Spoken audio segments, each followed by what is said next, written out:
Cars can seriously make or break your financial independence goal, and that's why it's super important that you choose the correct car. But luckily for you today, we are going to be talking about 5 really great vehicles that you can have that are going to help you on your path to financial independence. Now, it first goes without saying that most people, they don't know how expensive actually owning a car really is. So technically, the perfect car for financial independence is no car at all. Whatever is going to get your transportation costs down to the lowest amount. But cars are very much necessary in our lives in many parts of the world, in many parts of the country. And so if you do have to have a car, it might be best that you have one of these 5 cars based on a few factors that we're going to discuss shortly. But first, let's start with some ground rules on how we're going to be selecting these cars, or just kind of like some general guidelines when you're going to choose a vehicle that's going to help you actually save money in the long run, and it's going to help you on your path to financial independence. And one of the first ground rules is that generally speaking, smaller cars are going to be better than larger cars, and that's for a multitude of reasons. Just in general, smaller cars are going to be less expensive, of course, when it comes to gas, but even things like maintenance and all that kind of stuff. So generally, smaller cars are going to be better than larger cars when it comes to saving money in the long run. And that's why on this list today, on this 5 list, you're not actually going to see any SUVs and you're not going to see any trucks, because generally those are a lot more expensive, and unless you have a very specific goal or very specific intent that you're using those vehicles for that are actually contributing to making you more money or something like that, it's probably better to stick with a smaller vehicle, more fuel efficient vehicle, cheaper vehicle up front, and a very long lasting vehicle. The other ground rule when it comes to purchasing a vehicle for financial independence, or just having one, is generally you want to purchase a used vehicle rather than a brand new vehicle, and that's because depreciation, that is very, very rapidly, it depreciates very rapidly. Cars do, at least in their first couple of years. So generally, I like to say about in the first 5 years is where you're going to see something like 50% depreciation on average for your vehicle. So if you're buying a car that's 5 years off, I like to think of it that you're getting a 50% discount. And then to add on to that, of course, you want to go look for a car that has, decent gas mileage. Now, I'm not saying you have to get like an electric vehicle, because, the premium that you're going to pay to get, one of these top tier electric vehicles might be a lot more than the gas you would pay over time if you had a, just a decent car with pretty good gas mileage. But in general, as a general rule, you do want a car that has, decent gas mileage. And that depends on whether you're going to be driving in the city, whether you're going to be driving mostly highway, whatever it may be. But generally speaking, you do want to have good gas mileage. Also, you do want a vehicle that is generally low in maintenance, or when it does have repairs that need to be done, those repairs are going to be low cost. And that's usually going to be associated with cars that are more common, more commonly made, that have more common parts, not any kind of specialty cars, of course. Those are usually more expensive to fix and to perform maintenance on. And so when you're choosing a car, make sure you have one that, the parts are readily available, and so therefore they're cheap, and, basically a lot of people are able to work on your car, because that means that it's probably going to be a lot cheaper to get work done on that car. And so those are the main ground rules that we're going to be kind of what you want to follow when you're trying to choose a vehicle that's going to help you on your financial independence journey. But I just want to say, when it comes to this actual list that I made today, I didn't take any of my personal taste or my personal preferences into account. So I simply I'm using the numbers basically to select these 5 vehicles for financial independence. And there's basically 3 guidelines that I went on, and the first one being that the vehicle has to be long lasting.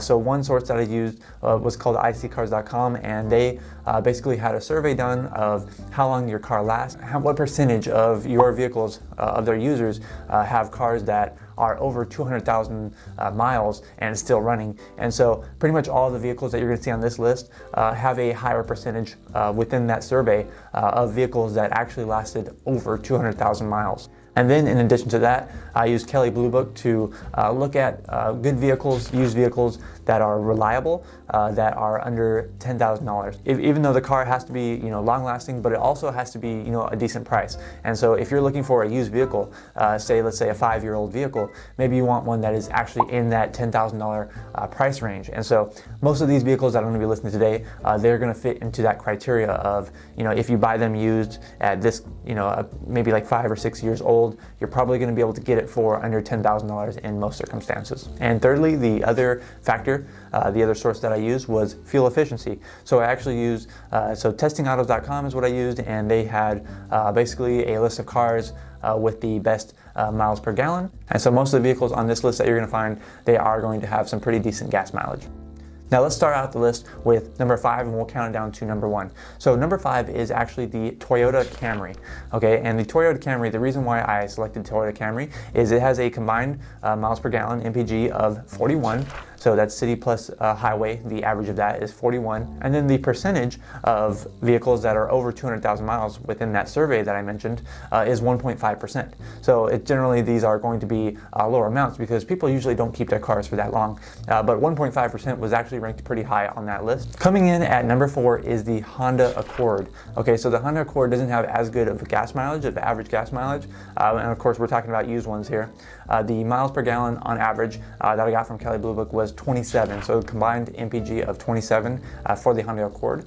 But the percentage of them that are over 200,000 miles is 1.8%, so a little bit more than the previous vehicle, the Toyota Camry. And so that leads the Honda Accord to come in at number 4. Now it's important to note that the way that these are actually listed from 5, 4, 3, 2, 1 is going to be mainly based on the percentage of them over 200,000 miles, because that is one of the most important factors. So of course you want your vehicle to be low cost, low maintenance and all that, but you also do want it to be reliable and last you for a long time, because the longer that you can keep the same vehicle, probably generally the less cost over time that you're going to experience. And so next on our list we have car number 3, and car number 3 is actually the Toyota Prius. So a used Toyota Prius, they have a combined MPG of 50, which is the best on this list, of course, because it is a hybrid vehicle. But being a hybrid vehicle, it is still pretty low cost.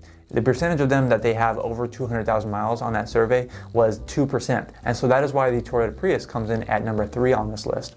Now number 2 and number 1 are going to be probably pretty shocking to you, but before we move on to that, I just want to say really quick, if you're liking this video, please make sure you like it and you give it a thumbs up. It really does help me out and I really do appreciate it. While at the same time, make sure you subscribe to the channel and you put on that bell for notifications, because every single week I'm putting out new videos just like this on personal finance, on financial independence, and I just know that there's something that I can help you with. Right now I'm putting out new videos every Tuesdays and Fridays, and those are going out at 8 a.m. Pacific Standard Time, so make sure you subscribe so you don't miss those new videos. And if you're feeling really generous, you can also go down and hit that join button that's right next to the subscribe button. That just shows that you want to support me and support this channel. By doing so, you are going to help me create better content for everyone.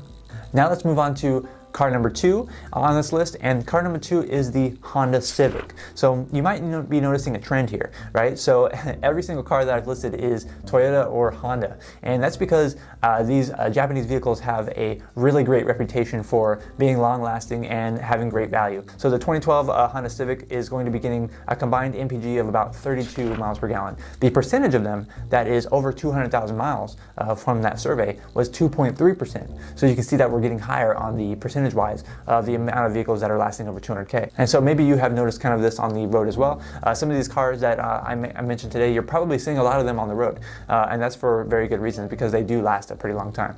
Finally, number 1, we have the best car apparently for financial independence. Of course, there can be many great cars for financial independence, but number 1 on this list is the Toyota Avalon. So the Toyota Avalon actually, unfortunately, has the worst MPG on this list. So the 2012 Toyota Avalon has a combined MPG of 23, which is actually the worst on this list, unfortunately, but it is the longest lasting, according to that survey at least, with the percentage of Toyota Avalons in that survey done over 200,000 miles is actually at 2.6%. So if you remember back at number 5, with the Toyota Camry, there was only 1.5% that were over 200,000 miles. But now here we have the Toyota Avalon with 2.6%.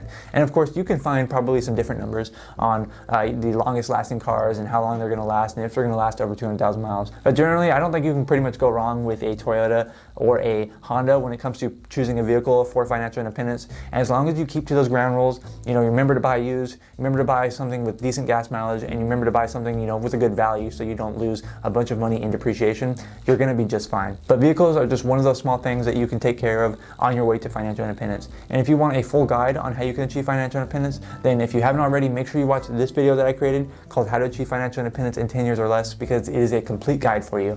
Thank you so much for watching this video. I'm Zach from OnCashflow.com, and I hope to see you next time.